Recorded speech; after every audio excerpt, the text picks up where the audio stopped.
I've been using this desk lamp as my overhead camera stand for a few years now. It's worked great for that purpose, and I've never had any reason to want something better. Recently though, I wondered if I could build a similar stand out of PVC using this old project as my starting point. See how I redesigned my previous lamp stand project into my new overhead camera stand next.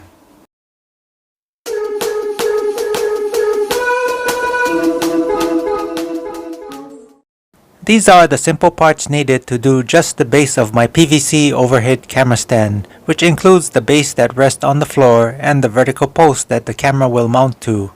Because the portion that holds the camera has many possibilities, I'll assemble that separately depending on what I feel I need and how the base turns out. Before I start, 4 of the T's must be reamed. 2 will hold the crossbar to the base, 1 will be the base of the vertical post, and the last one is for the camera mount. For those new to my channel, this reaming tool I'm using was also a DIY project in one of my videos from June of 2020.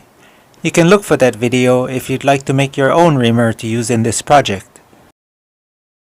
For now, I'm assembling one section with 3 sides connected and all the joints held in place with 1 screw per connection.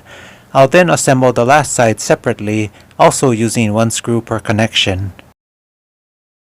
While you're watching this assembly, I'd like to say something about PVC and the projects I do. Before the pandemic started in 2020, PVC used to cost $3.50 for a 10-foot length. Ever since about June of 2020, the price of PVC went up to about $15 for a 10-foot length. That's more than 4 times the regular price, and it stayed like that through 2021. At some point, it even went up to about $19 for 10 feet. Lately, the price has dropped back down to about the $15 range, but that's still pretty expensive. The reason I mention this is because if you watch my channel for the PVC projects and you notice I'm not doing as many, that's the reason. I may do smaller projects like this camera stand, but I definitely won't be doing any huge projects like the dresser or couch. I'm hoping the prices go back to where they were before 2020, but I'll have to see how that goes. Off camera, I also assembled the crossbar for the base, which uses 3 of the T's that were reamed. The joints are still screwed together, especially on the crossbar because it will have to hold the vertical post in place for the camera mount. What I have to do before I slide the crossbar completely onto the base is fill it with steel bearings. The bearings will provide the weight needed at the base to offset the uneven weight the camera will introduce when it's mounted. So that the bearings don't spill out from the crossbar when I'm filling it, I've cut these sleeves from scrap PVC. I'll slide the sleeve into the joints to block the open end of the crossbar, then start filling the crossbar with bearings. When it's filled to the brim, I can slide the other sleeve into the other joint, and that'll keep the bearings from spilling out of the crossbar as I slide it onto the base.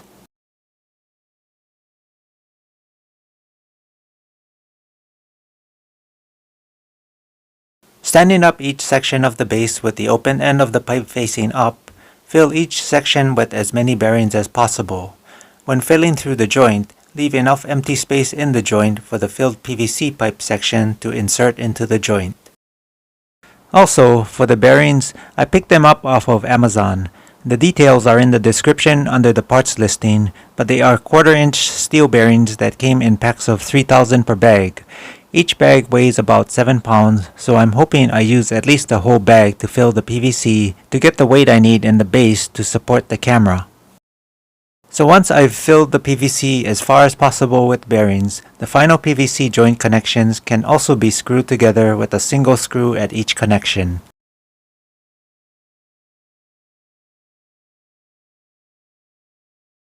These are the camera mount parts I decided on. The T with the red line on it is the one used for the vertical post. It's been reamed out slightly more so it slides easier on the post, but is still snug enough to stay in place under most conditions. The 4-inch pipe is meant for the elbow to add more height to the 3-foot vertical post. The 2-foot and 3-foot pipes can be used as vertical or horizontal extensions. The T, plug, 1/4x20 bolt, and camera clamp will all be combined into one unit, which the phone will mount directly to, and I'll demonstrate this at the end of the video. The only permanently assembled piece here will be this piece that holds the camera. The order of assembly is as follows.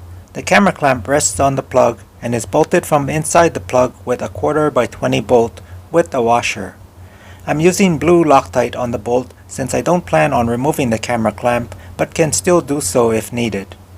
Finally, the plug with the camera clamp is connected to one of the T's long ends. With that, this completes the assembly of the camera mount. What I'm going to do here is demonstrate some of the different configurations this stand can be set up for. Where you see me using the long horizontal pipe, that's usually for shots I want to capture from overhead with the camera facing downwards. For these overhead shots, I have a 2-foot and 3-foot PVC pipe. I'm not sure if I'll need the 3-foot pipe, but I cut a piece just in case. If I find I don't need the longer one, I can always use it on another project.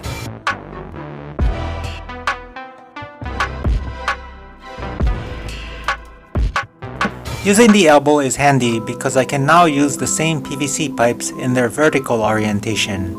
Along with that setup, the sliding T on the vertical post provides a lot of height adjustment for the mounted camera.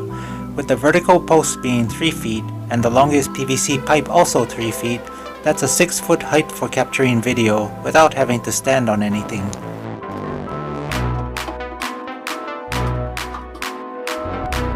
I'm glad I replaced my desk lamp camera stand with a more purpose-built version. The new one does have more capabilities that I didn't realize I was missing from the old one. I think I'm going to have a lot of fun testing my new camera stand in different recording situations. Leave your questions and comments in the comment section below. That's all I have for now, and I'll catch you in the next video.